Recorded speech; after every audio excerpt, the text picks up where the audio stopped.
నమస్తే, welcome to వి3 news లక్ష్యం సమాజహితం. నేను మహేష్. ముందుగా వార్తల్లోని ముఖ్య అంశాలు. విశాఖలో మంత్రి ముత్తంశెట్టి శ్రీనివాసరావు అఖిలపక్ష సమావేశం. స్టీల్ ప్లాంట్ ప్రైవేటీకరణ వ్యతిరేకంగా శాంతియుత ఉద్యమానికి పిలుపు.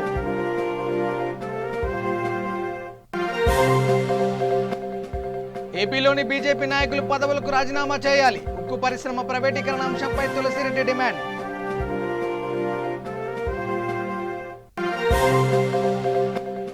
ఎన్నికల్లో సమర్థులైన నేతలకు ఓట్లు వేసి గెలిపించండి. మాజీ మంత్రి అయ్యన్న విజ్ఞప్తి.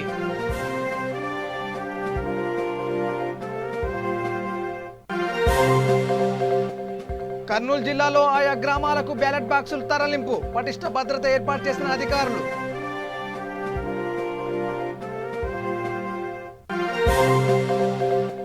మదనపల్లిలో భారీ అగ్ని ప్రమాదం. అదుపులోకి రాని మంటలు, భారీ ఆస్తి నష్టం.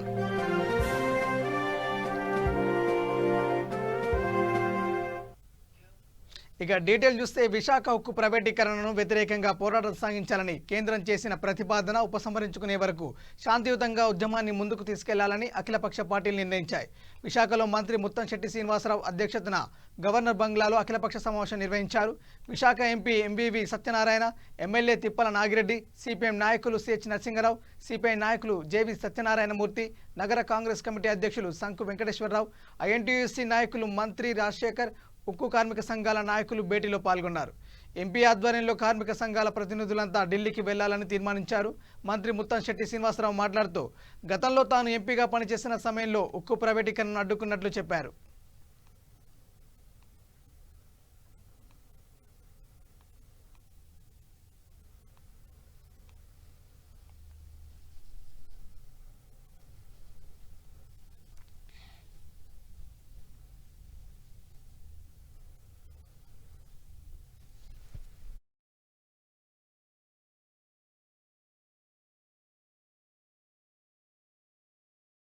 మళ్ళీ ఈ ఉన్న వీటిని కూడా మనల్ని కేంద్ర ప్రభుత్వం మన బదులు కట్టట్లేదా?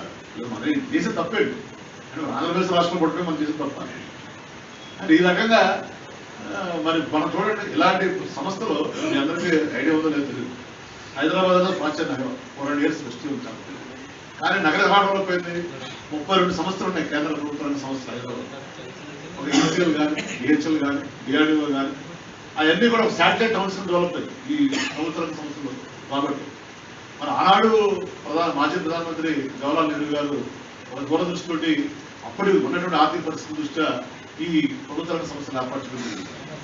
తర్వాత కాలక్రమేణా మనందరూ తెలుసు, మనవాడు తెలియవాడు ప్రియమైన ప్రధానమంత్రి గారు, తర్వాత మన మాజీ ప్రధాని మన్మోహన్ సింగ్ గారు ఎల్పీకి తీసుకొచ్చారు, లిబరలైజేషన్, ప్రైవేటైజేషన్, గ్లోబలైజేషన్.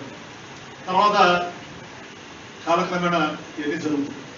కానీ నేను చెప్పేది ఏంటంటే, ఈ లిబరలైజేషన్, ప్రైవేటైజేషన్, గ్లోబలైజేషన్ వల్ల మన కమ్యూనిస్ట్ వాళ్ళు చెప్తున్నారు, ఉన్నవాడు ఇంకా గొప్పవాడు, ఉన్నవాడు పేదవాడు ఇంకా పేదవాడు. అదంతా ఒక ఎత్తు అయితే, ఒక పద్ధతిలో నడుస్తున్నటువంటి చరిత్ర ఉన్నటువంటి దశాబ్దాలుగా ఎంతోమంది, ఒక 20-30 వేల మంది డైరెక్ట్గా ఇండైరెక్ట్గా 1,00,000 మంది ప్రజలు ఇండైరెక్ట్గా దీన్ని ఆధారపడినటువంటి పరిస్థితిని రాత్రే ఏదో పంపలాడుతున్నట్టు ఒక ఏకపక్ష చేయడం అనేది చాలా ప్రోత్సాహం, చాలా అవమానకరం. ఆంధ్రలో ఆత్మగౌరవ సమస్య. కాబట్టి తప్పనిసరిగా దీన్ని మరి ప్రతి ఒక్కరు కూడా ఖండించాలి అనే విషయాలన్నీ గౌరవ ముఖ్యమంత్రి గారు దృష్టికి తీసుకెళ్ళాలని. ఎలా తెలుసు రాష్ట్రంలో ఏం జరుగుతుందో, అంత పక్కన ఎలక్షన్ హడావుడి, పక్కనేమో ఉంటాయి కదా సమస్యలు చాలా ఉంటాయి రాష్ట్రంలో. అంత బిజీ షెడ్యూల్లో కూడా వారు మరి దీనికి స్పందించి వెంటనే మనందరి తరఫున, మన జిల్లా ప్రజల తరఫున, మరి మన స్టీల్ ప్లాంట్ ఎంప్లాయీస్ తరఫున, మరి సాక్షాత్తు దేశ ప్రధానమంత్రి నరేంద్ర మోడీ గారికి మన ప్రభుత్వ విధానం కానీ, పార్టీ విధానం కానీ, రాష్ట్ర ప్రజల మనోభావాలు మరి ఆ దృష్టికి తీసుకునే విధంగా జరగడానికి మనందరం న్యాయాధ్యక్షులు, ధర్నాలు, రాజీనామా చేయడం లేదు. రాష్ట్ర ముఖ్యమంత్రి దేశ ప్రధానమంత్రికి ఒక లెటర్ రాయటం అనేది మామూలు విషయం కాదు. కాబట్టి ఎందుకంటే జగన్మోహన్ రెడ్డి గారు సంగతి అందరూ తెలుసు. ఆయన ఏదైనా జరిగేది ఎలక్షన్ ముందులాగా, ఎలక్షన్ మూలంగా చెప్పే బయటికి రాజకీయాల కోసం, ఓట్ల కోసం. జరిగితే జరుగుతూ చెప్తాడు, జరగకపోతే జరగదు నా వల్ల కాదని చెప్తారు. కాబట్టి ఆనాడు మన సోదరులు కొంతమంది పోస్ట్ జగన్మోహన్ రెడ్డి వచ్చినప్పుడు కూడా ఇచ్చారు. ఇచ్చినప్పుడు కూడా పోస్ట్ కూడా ఇస్తే కాపులు అంతా మాట్లాడలేదు. నేను జిల్లా కలెక్టర్తో మాట్లాడితే మనం చేస్తాం కేంద్ర ప్రభుత్వం కదా, కరెక్ట్ అన్న, కేంద్ర ప్రభుత్వం ప్రైమ్ మినిస్టర్ గారు చేస్తున్నారు. కానీ అంటే చాలా సెంటిమెంట్తో కూడిన విషయం ఇది. ఇప్పుడు తెలంగాణ రాష్ట్రం వచ్చింది, ఏమైంది? తెలంగాణ రాష్ట్రం వచ్చి ఏమైంది? అలా ఉంది, మనం అలా ఉన్నాం, వాళ్ళు ఆడుకోకపోయి మనం సెంటిమెంట్ అంతే. మన రాష్ట్రం కావాలి, అలాగే స్టీల్ ప్లాంట్ అది ఒక సెంటిమెంట్ అంతే. ఏంటి ప్రజల యొక్క సెంటిమెంట్తో నిలబడుతుంది కాబట్టి ఎట్టి పరిస్థితుల్లో కూడా. ఇక బీజేపీ పాలనలో ఉన్నది పోయే, రావాల్సింది రాకపోయే అన్నట్లు రాష్ట్రంలో పరిస్థితులు ఉన్నాయని APCC working president doctor Tulasi Reddy ఎద్దేవా చేశారు. కర్నూలులో ఆయన మీడియాతో మాట్లాడుతూ ఏపీలోని బీజేపీ నాయకులకు రాష్ట్రం పట్ల అభిమానం ఉంటే వెంటనే పార్టీ కేంద్ర ప్రభుత్వ పదవులకు రాజీనామా చేయాలని డిమాండ్ చేశారు. ప్రత్యేక హోదా తీసుకురావడంలో బీజేపీ వైసీపీ నాయకులు ఘోరంగా విఫలమయ్యారని మండిపడ్డారు. గత 50 సంవత్సరాలుగా ఉన్న విశాఖ స్టీల్ ప్లాంట్ను అమ్మాలనుకోవడం దౌర్భాగ్యమన్నారు. కాంగ్రెస్ ప్రభుత్వం స్టీల్ ప్లాంట్ను స్థాపిస్తే బీజేపీ ప్రభుత్వం మూసివేయాలని చూస్తుందని ధ్వజమెత్తారు. కడప ఉక్కు కర్మాగారం పరిస్థితి ఆగమ్య గోచరంగా మారిందన్నారు. పట్ల రాష్ట్ర ప్రజల పట్ల ఏమాత్రం అభిమానం ఉన్నా, ఏ కొంచెం ప్రేమ ఉన్నా వెంటనే తమ పార్టీ పదవులకు, అధికార పదవులకు రాజీనామా చేయాలని రాష్ట్ర బీజేపీ నాయకులను ఆంధ్రప్రదేశ్ కాంగ్రెస్ కమిటీ డిమాండ్ చేస్తూ ఉంది. బీజేపీ పాలనలో ఉన్నది పోయే, రానున్నది రాకపోయేనట్టుగా ఆంధ్రప్రదేశ్ పరిస్థితి తయారైంది. ఉన్నది పోయే అంటే గత 50 సంవత్సరాలుగా ఆంధ్రుల ఆత్మాభిమానానికి, ఆంధ్రుల ఆత్మగౌరవానికి ప్రతీకగా ఉంటూ 17,000 మంది పర్మనెంట్ కార్మికులతో, 15,000 మంది కాంట్రాక్ట్ కార్మికులతో, కొన్ని లక్షల మందికి పరోక్షంగా ఉపాధి కల్పిస్తూ ఉన్నటువంటి విశాఖ స్టీల్ ప్లాంట్ను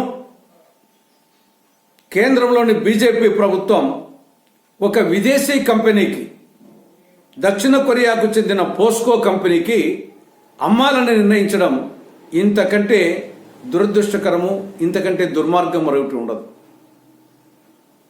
ఏదో ఒక సామెత చెప్పినట్లు అబ్బడు బాయిదవిస్తే కొడుకు బుడిచాడంట. ఆనాడు కాంగ్రెస్ ప్రభుత్వం, ఆనాటి ప్రధానమంత్రి శ్రీమతి ఇందిరాగాంధీ గారు 50 సంవత్సరాల క్రితం 1971లో విశాఖ స్టీల్ ప్లాంట్కు శంకుస్థాపన చేస్తే 2021లో దానిని మోడీ గారి ప్రభుత్వం అమ్మాలని ప్రయత్నం చేస్తూ ఉంది. ఒకవైపు స్టీల్ పరిశ్రమ లాభాల బాటలో పయనిస్తూ ఉంది. ప్రపంచవ్యాప్తంగా స్టీల్ ధర పెరిగింది. ఒక టన్ను స్టీల్ 50,000 నుండి 60,000, 70,000 పోతా ఉంది.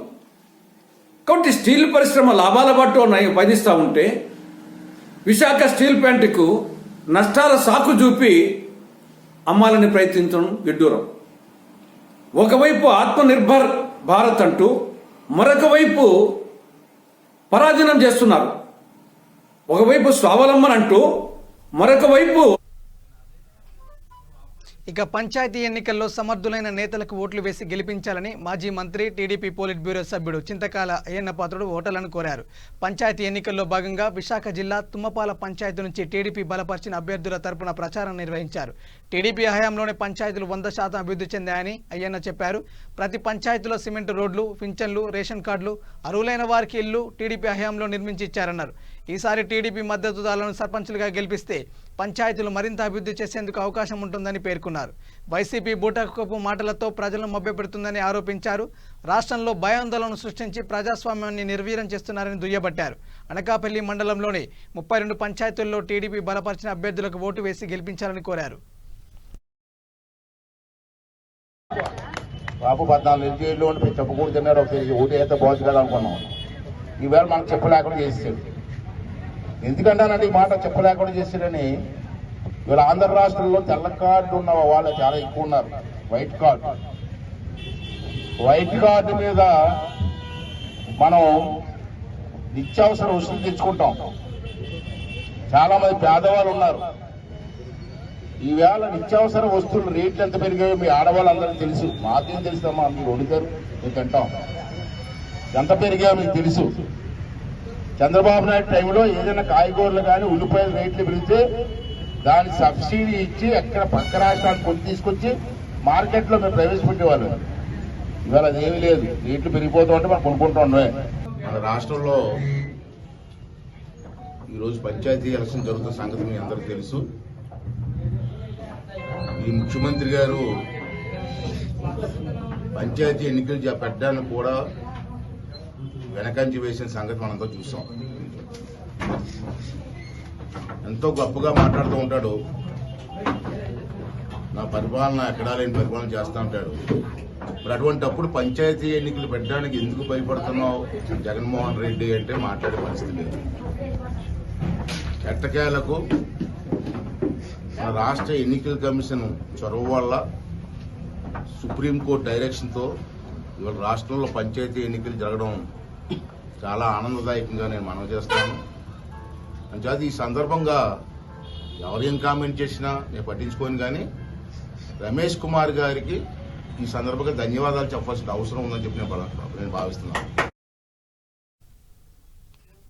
4 విడతలుగా జరిగే పల్లెపూరులో తొలిదశ ఎన్నికలకు సర్వం సిద్ధమైంది. నామినేషన్ల ఉపసంహరణతో కర్నూలు జిల్లాలో తొలిదశలోనే 193 గ్రామ పంచాయతీల్లో 52 ఏకగ్రీవం కాగా మిగిలిన 141 పంచాయతీల పోలింగ్ నిర్వహించనున్నారు. ఈ పంచాయతీల్లో ఎన్నికల బరిలో 389 మంది అభ్యర్థులు నిలిచారు. వీరికి ఇప్పటికే గుర్తులు కేటాయించడం, ప్రచారం చేయడం అన్ని పూర్తయ్యాయి. 1922 వార్డులకు నామినేషన్లు దాఖలవ్వగా ఒకే నామినేషన్ సమర్పించి ఏకగ్రీవమయ్యాయి. 722 వార్డులకు పోలింగ్ జరగనుంది. మరోవైపు ఎన్నికలు జరిగే ఆయా గ్రామాలకు బ్యాలెట్ బాక్సులు తరించినట్లు అధికారులు తెలిపారు. ఎక్కడా ఎలాంటి అవాంఛనీయ ఘటన జరగకుండా పోలీసులు చర్యలు చేపట్టారు. మీరు తొందరగా రిపోర్ట్ చేయండి సార్. ఇంకా మేము చాలా మంది రిపోర్ట్ చేయనటువంటి విషయం తెలిసినటువంటిది. చాలా మంది ఎవరైనా రిపోర్ట్ చేయకపోతే వెంటనే రిపోర్ట్ చేయాలి సార్.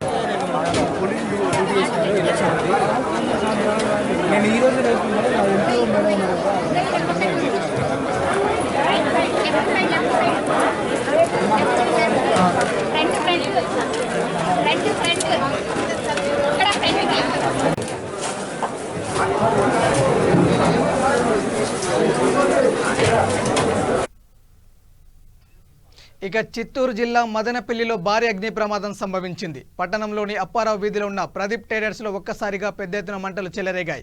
సమాచారం అందుకున్న ఫైర్ సిబ్బంది అక్కడికి చేరుకుని మంటలను అదుపు చేయడానికి తీవ్రంగా ప్రయత్నించారు. మంటలు అదుపులోకి రాకపోవడంతో అగ్నిమాపక సిబ్బంది ఎంతో శ్రమించాల్సి వచ్చింది. ఈ ఘటనలో భారీగా ఆస్తి నష్టం జరిగినట్లు షాపు యజమానులు తెలిపారు. షార్ట్ సర్క్యూట్ కారణంగానే ప్రమాదం సంభవించి ఉండవచ్చని అధికారులు అనుమానం వ్యక్తం చేస్తున్నారు. ప్రమాదం జరిగిన భవనంలో ఆయిల్ సంపులు ఉండడంతో అధికారులు ఆందోళనకు గురవుతున్నారు.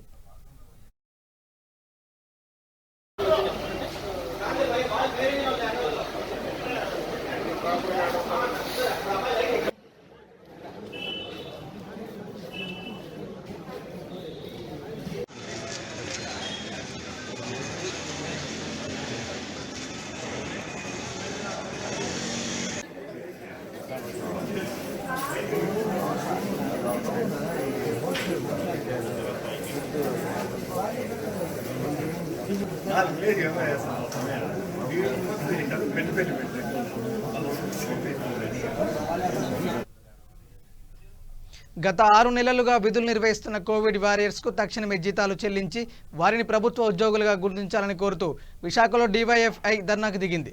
Recruitment staff, nurse, paramedical staff ఉద్యోగులకు 6 నెలల కాలం అని చెప్పి 5 నెలలు పనిచేసిన తర్వాత ఎటువంటి సంప్రదింపులు లేకుండా తొలగించడం అన్యాయమని డివైఎఫ్ఐ నగర కార్యదర్శి యుఎస్ఎన్ రాజు అన్నారు. పనిచేసిన కాలానికి పూర్తి జీతాలు కూడా ఇవ్వలేదని ఆవేదన వ్యక్తం చేశారు.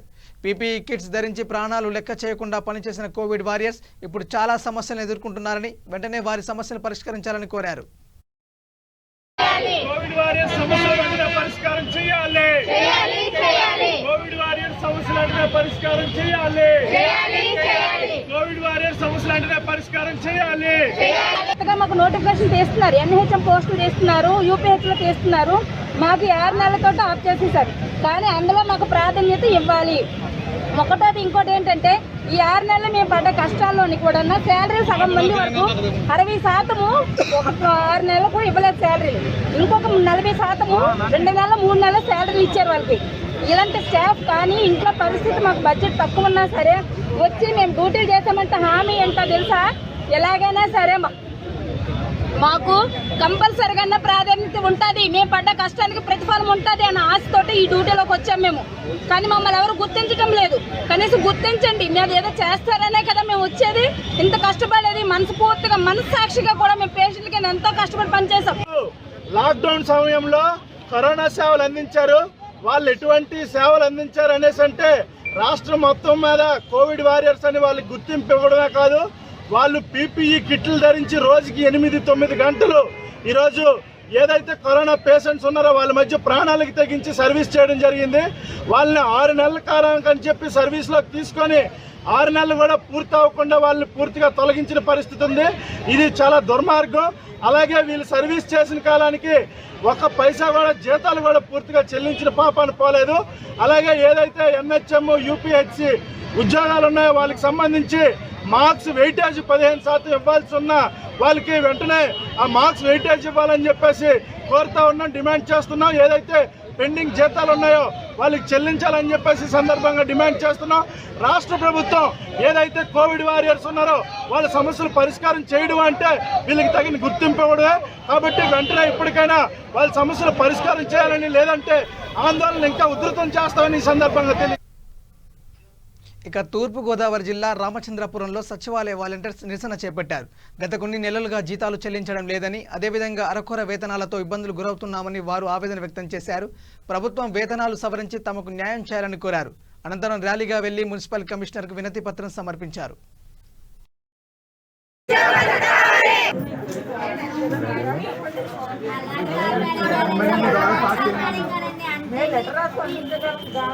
అదే మేడం మా తరఫున నేను సపోర్ట్ చేశాను. నాకు గవర్నమెంట్ మీరు ఏం చేస్తారు?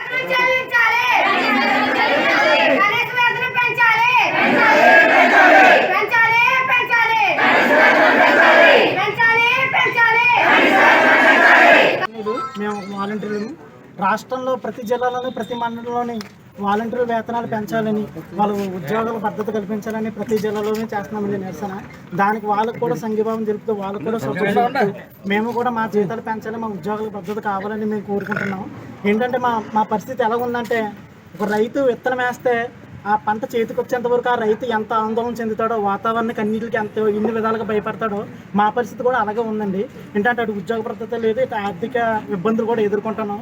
జగన్ గారు మాకు అన్నీ ఇచ్చారు, అడగకుండానే అన్నీ ఇచ్చారు. కానీ అన్న ఇప్పుడు నోరు తెరిచి అరుస్తున్నామన్నా, మేము 10 మంది కష్టాలు తీస్తున్నాం కానీ మేమే కష్టాల్లో ఉన్నామన్నా. దయచేసి మా వాలంటీర్ జీతాలు పెంచి మా ఉద్యోగానికి భద్రత కల్పించన్నా. ఎందుకంటే ఈ 2 భయాలు మమ్మల్ని నీళ్ళ వెంటాడుతున్నాయి. మా ధైర్యాన్ని, మా భయాన్ని పోగొట్టి మాకు ధైర్యం నింపుతామని మేము ఆశిస్తున్నాం.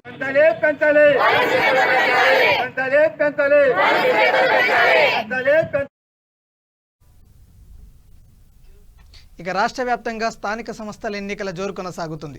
నామినేషన్ల పర్వం ముగియడంతో ప్రచారాలు నిర్వహిస్తూ గెలుపుకు బాటలు వేస్తున్నారు. కర్నూలు జిల్లా చాగలమర్రిలో టీడీపీ అభ్యర్థులు ప్రచారంలో దూసుకుపోతున్నారు. ఎన్నికల్లో విజయం సాధించి తిరిగి పుంజుకునేందుకు కృషి చేస్తుంది టీడీపీ. ఈ మేరకు విస్తృత స్థాయిలో ప్రచారం నిర్వహిస్తున్నారు. భారీ ఎత్తున జనం తరలివస్తూ టీడీపీ అభ్యర్థులకు మద్దతు పలుకుతున్నారు.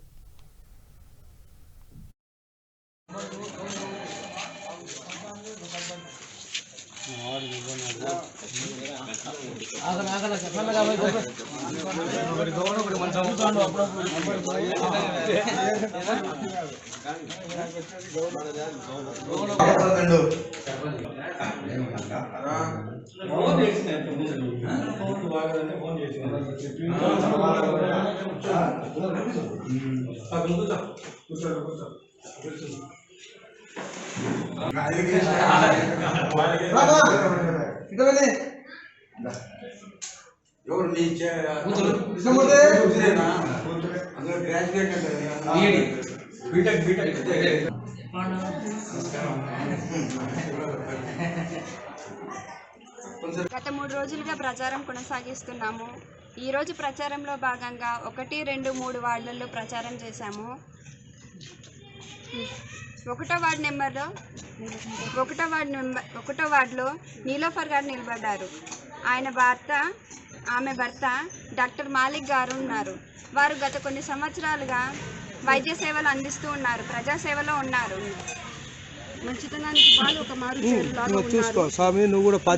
మెంబర్గా నీలోఫర్ గారు పోటీలో ఉన్నారు. ఆమె భర్త డాక్టర్ మాలి గారు వైద్య సేవలో ఉన్నారు. గత కొన్ని సంవత్సరాలుగా వారి కుటుంబం వైద్య సేవలో ఉన్నారు. ప్రజలకు సేవ చేస్తూ ఉన్నారు. వారు ఖచ్చితంగా పోటీలో గెలుస్తారని చెప్పి ఓర్వలేక వారి కుటుంబాన్ని రకరకాలుగా బెదిరింపులకు గురి చేయడమే కాకుండా కక్ష సాధింపులు గ్రామంలో గ్రామంలో మంచి పేరున్న డాక్టర్ గారైన మాలిక్ గారిని ఇబ్బంది పెట్టడం ఎంతవరకు ఇది సమంజసమని ప్రజలు ఆలోచించాలి. ఆలోచించడమే కాకుండా ఆలోచించి ఓటు వేయాలి. మేము గ్రామ ప్రజలను సహకరించి మాకు ఓటు వేసి గెలిపిస్తే మాజీ సర్పంచ్ అన్సర్ బాషా గారి కుటుంబ సహకారంతో గ్రామాభివృద్ధిని చేయడానికి ఖచ్చితంగా కృషి చేస్తామని హామీ ఇస్తున్నాను. మన చాగల్మారి గ్రామంలో ఈసారి సర్పంచ్ ఎన్నికలు జరుగుతున్నాయి. ఈ అన్సర్ బాషా తరఫున మన కృష్ణవేణి గారు పాప నిలబడింది. ఎడ్యుకేషన్ ఈ పాప చూసి ఎడ్యుకేషన్ వాళ్ళు ఎట్లా చేస్తాం. ఇంతకుముందు ఎడ్యుకేషన్ వాళ్ళు ఎవరెవరో ఉన్నారు, వాళ్ళకి అసలు ఏం తెలియకుండా వాళ్ళు సర్పంచ్గా ఉన్నారు, ఎన్నికైనారు. ఇక దేశవ్యాప్తంగా సంచలనం సృష్టిస్తున్న విశాఖ స్టీల్ ప్లాంట్ ప్రైవేటీకరణకు వ్యతిరేకంగా ఆంధ్ర రాష్ట్రంలో నిరసనలు కొనసాగుతున్నాయి. TDP, BJP, Congress, CPI, CPM కార్మిక సంఘాలు స్టీల్ ప్లాంట్ ప్రైవేటీకరణకు వ్యతిరేకంగా ఆందోళన చేస్తున్నాయి. ఇందులో భాగంగానే రాజకీయ నాయకులందరూ పార్టీలకు అతీతంగా ప్లాంట్ ప్రైవేటీకరణను వ్యతిరేకించాలని కర్నూలు పార్లమెంటు తెలుగుదేశం పార్టీ అధ్యక్షులు సోమిశెట్టి వెంకటేశ్వర్లు పిలుపునిచ్చారు. జిల్లా పార్టీ కార్యాలయంలో ఆయన మీడియాతో మాట్లాడుతూ ఉద్యమాలతో ప్రాణత్యాగాలు చేసి సాధించుకున్న ఉక్కు పరిశ్రమను కేంద్రం ప్రైవేట్ పరం చేయడాన్ని అడ్డుకోవాలని కోరారు. నాయకులందరూ ఏకమై కేంద్ర ప్రభుత్వ నిర్ణయానికి వ్యతిరేకంగా పోరాటం చేయాలని తెలిపారు. ఆంధ్రప్రదేశ్ అంటే కేంద్రంలో కూడా చాలా చిన్న చూపైంది. కేంద్రంలో కూడా ఎటువంటి పరిస్థితి మేము కోరేది ఏమంటే ప్రధానమంత్రి స్వయాన వచ్చి తెలుగుదేశం పార్టీ ముఖ్యమంత్రి ప్రమాణ స్వీకారం చేసిన చంద్రబాబు నాయుడు ప్రమాణ స్వీకారం రోజు స్వయాన ఆయన చేతుల మీద అమరావతికి రాజధానికి శంకుస్థాపన చేసినటువంటి ప్రధానమంత్రి మోదీ గారు మేము ఒకటే అడిగేది, దయచేసి ఆంధ్రను మర్చిపోవద్దండి, ఆంధ్రకు అన్యాయం చేయొద్దండి. ఈరోజు ఆంధ్రప్రదేశ్లో పాలిస్తున్నటువంటి రాక్షస పాలనకు మీరు కూడా ఎప్పుడైనా సరే దీని మీద ప్రత్యేక శ్రద్ధ వహించాలా. ప్రధానమంత్రి గారు దయచేసి మేము చేతులెత్తి నమస్కరిస్తున్నాం. రాక్షస పాలన నడుస్తూ ఉంది ఇక్కడ. ఇవాళ రాష్ట్రంలో ఎక్కడ చూసినా దౌర్జన్యాలు జరుగుతున్నాయి, కక్ష సాధింపులు జరుగుతున్నాయి. ఇక్కడ ఈ రాష్ట్రంలో బతకాలంటేనే భయపడే పరిస్థితులు కానొస్తుంది. రాజకీయ పార్టీలు అందరం ప్రతి ఒక్కరి మీద కేసులు బనాయిస్తున్నారు. ఎవరు నోరెత్తితే కేసులు పెడుతున్నారు. ఇవాళ ఏదో ఒక రాష్ట్రానికి ప్రత్యేక హోదా వస్తుందని చెప్పేసి ఎప్పుడెప్పుడు ఆ రోజు ప్రధానమంత్రి స్వయాన మీ మీదనే ప్రధానమంత్రి తల వంచుతాను అని చెప్పేసి ప్రభాకాలపల్లి గట్టిగా నోరెత్తి ఇష్టం వచ్చేట మాట్లాడినటువంటి వైఎస్ జగన్మోహన్ రెడ్డి గారు ఈరోజు ప్రత్యేక హోదా గురించి అసలు మాట్లాడడం లేదు, రాష్ట్రంలో అభివృద్ధి గురించి మాట్లాడడం లేదు, నిధుల గురించి మాట్లాడడం లేదు, ప్రాజెక్టు గురించి మాట్లాడడం లేదు, పరిశ్రమల గురించి మాట్లాడడం లేదు. ఇవాళ ఉన్న పరిశ్రమ ఉన్నటువంటి విశాఖపట్నంలో ఉక్కు ఫ్యాక్టరీ ప్రైవేటు పరం చేస్తున్నారంటే సుమారుగా 22 మంది ఎంపీలు, 6 మంది రాజ్యసభ మెంబర్లు ఇంతమంది పెట్టుకొని నోరు విప్పలేదు. ఎందుకు దేవుడా అని అడుగుతున్నా మేము. ముఖ్యమంత్రి గారు దయచేసి ఉక్కు ఫ్యాక్టరీ నాశనం అయిపోతుంది, ప్రైవేట్ పరం అయిపోతుంది, ఆంధ్రకు మట్టి కొడుతున్నారు, ఆంధ్ర ప్రజల నోట్లో మట్టేస్తున్నారు, ఆంధ్ర అభివృద్ధిని అడ్డుకొని ఆంధ్రప్రదేశ్ను సర్వనాశనం చేసే పరిస్థితి కానొస్తుంటే ముఖ్యమంత్రి గారు కనీసం పత్రికకు రావయ్యా. అనంతపురం జిల్లా కదిరి రెవెన్యూ డివిజన్ పరిధిలో తొలి విడత జరగనున్న గ్రామ పంచాయతీ ఎన్నికల ప్రచారానికి ఫుల్ స్టాప్ పడింది. ఎన్నికల నియమావళి అనుసరించి 24 గంటల మునుపే ప్రచారాన్ని నిలిపివేశారు. మొదటి విడత ఎన్నికలు 9వ తేదీన పుట్టపర్తి నియోజకవర్గంలో 6 మండలాల్లో 80 పంచాయతీలలో 4 ఏకగ్రీవం కాగా 76 పంచాయతీలో 175 అభ్యర్థులు బరిలో నిలిచారు. వీటిలో ఎన్నికలు జరగనున్నాయి. 832 వార్డులు ఉండగా 251 వార్డులు ఏకగ్రీవం అయ్యాయి. 581 వార్డులకు ఎన్నిక జరగనుంది. ఇదిలా ఉండగా 832 పోలింగ్ బూత్లలో ఆయా పంచాయతీ సర్పంచ్ అభ్యర్థులు మరియు వార్డు మెంబర్లకు నియోజకవర్గ వ్యాప్తంగా 1,77,632 మంది తన ఓటు హక్కును వినియోగించుకోనున్నారు. పోలింగ్కు సంబంధించిన ఏర్పాట్లను అధికారులు సర్వం సిద్ధం చేశారు. బ్యాలెట్ పెట్టెలు, ట్రేలు, ఎన్నికల సామాగ్రి సిద్ధం చేశారు. ఎక్కడా ఎటువంటి అవాంఛనీయ సంఘటన జరగకుండా భారీ పోలీస్ బలగాలను మోహరించాయి.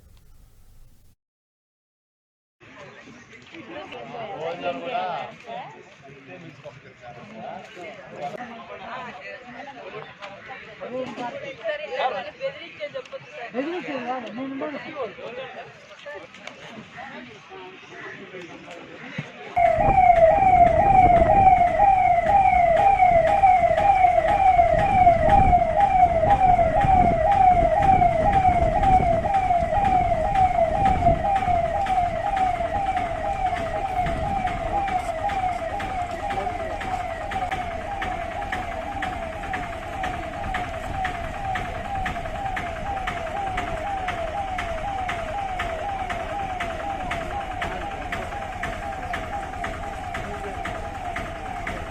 ఈరోజు మనము అనంతపురం జిల్లాలో కదిరి మరియు పుట్టపర్తి నియోజకవర్గానికి సంబంధించి నియోజకవర్గ సంబంధంలో తొలిదశ ఎన్నికలు జరగబోతున్నాయి. అది ఈరోజు మార్నింగ్ నుంచి ఇక్కడ మండల స్థాయి నుంచి పోలింగ్ స్టేషన్ వారీగా మనం మెటీరియల్ డిస్ట్రిబ్యూట్ చేయడం జరుగుతూ ఉంది. ఈ పోలింగ్ సిబ్బంది వారికి కేటాయించినటువంటి పోలింగ్ కేంద్రాల వివరాలు తెలుసుకొని ఆ పోలింగ్ గ్రామ పంచాయతీ వారీగా మేము కౌంటర్లు ఏర్పాటు చేయడం జరిగింది. ఆ గ్రామ పంచాయతీలో ఉండే స్టేజ్ ఆఫీసర్ ద్వారా వాళ్ళకు మెటీరియల్ అందజేయడం జరుగుతుంది. వాళ్ళు ఇక్కడ మన యాజ్ పర్ చెక్ లిస్ట్ ప్రకారం అంటే పోలింగ్ నిర్వహించే దానికోసము కావాల్సినటువంటి మెటీరియల్ అంతా చెక్ లిస్ట్ ప్రకారం ఉన్నదా లేదా తనిఖీ చేసుకోవాలి. చేసుకున్న తర్వాత ఇక్కడే లంచ్ వాళ్ళకు ఏర్పాటు చేయడం జరుగుతుంది. లంచ్ తిన్న తర్వాత వాళ్ళకు సంబంధించిన గ్రామ పంచాయతీకి రూట్ ఆఫీసర్ ద్వారా పంపడం జరుగుతుంది. ఆల్రెడీ మనకు వెహికల్స్ అన్నీ రావడం జరిగింది. ఆర్టీసీ బస్సులు అయితేనేమి ప్రైవేట్ వెహికల్స్ కూడా రెడీ పెట్టడం జరిగింది. ఆ పోలింగ్ సిబ్బంది కూడా దాదాపు 50% వరకు ఇక్కడికి రావడం జరిగింది. మిగతా వాళ్ళు కూడా వాళ్ళ అటెండెన్స్ కూడా తీసుకోవడం జరుగుతుంది. రాని వాళ్ళ వివరాలు కూడా కనుక్కొని వాళ్ళందరినీ వచ్చేటట్లు ఇక్కడ మేమందరము సిబ్బందిని కేటాయించి వాళ్ళ ద్వారా వాళ్ళ యొక్క సమాచారాన్ని కూడా తెలుసుకొని అందరినీ తొందరగానే ఇక్కడ మెటీరియల్ డిస్ట్రిబ్యూషన్ కంప్లీట్ చేసుకొని వారి పోలింగ్ కేంద్రానికి ఈరోజు మధ్యాహ్నం నుంచి వాళ్ళ కేటాయించిన రూట్ బస్సుల ద్వారా పంపడం జరుగుతుంది. కడప జిల్లా గాలివీడిలో వైఎస్ఆర్ కంటి వెలుగులో భాగంగా ఉచిత వైద్య శిబిరం ఏర్పాటు చేశారు. గ్రామంలో 60 ఏళ్లు పైబడిన వృద్ధులకు ఉచితంగా కంటి పరీక్షలు వైద్యులు నిర్వహించారు. ఈ కార్యక్రమంలో ఏఎన్ఎం సుశీల, ఆశా వర్కర్లు తదితరులు పాల్గొన్నారు.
బులెటిన్ ముగించే ముందు హెడ్లైన్స్ మరోసారి. విశాఖలో మంత్రి అవంతి శ్రీనివాసరావు అఖిలపక్ష సమావేశం. స్టీల్ ప్లాంట్ ప్రైవేటీకరణకు వ్యతిరేకంగా శాంతియుత ఉద్యమానికి పిలుపు.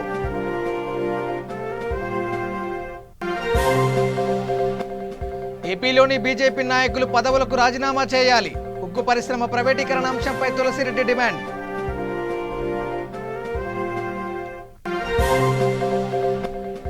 ఎన్నికల్లో సమర్థులైన నేతలకు ఓట్లు వేసి గెలిపించండి. మాజీ మంత్రి అయ్యన్న విజ్ఞప్తి.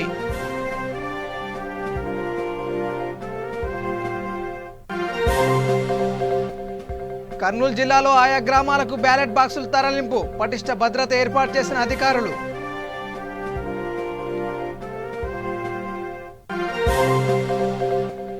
మదనపల్లిలో భారీ అగ్ని ప్రమాదం. అదుపులోకి రాని మంటలు, భారీ ఆస్తి నష్టం.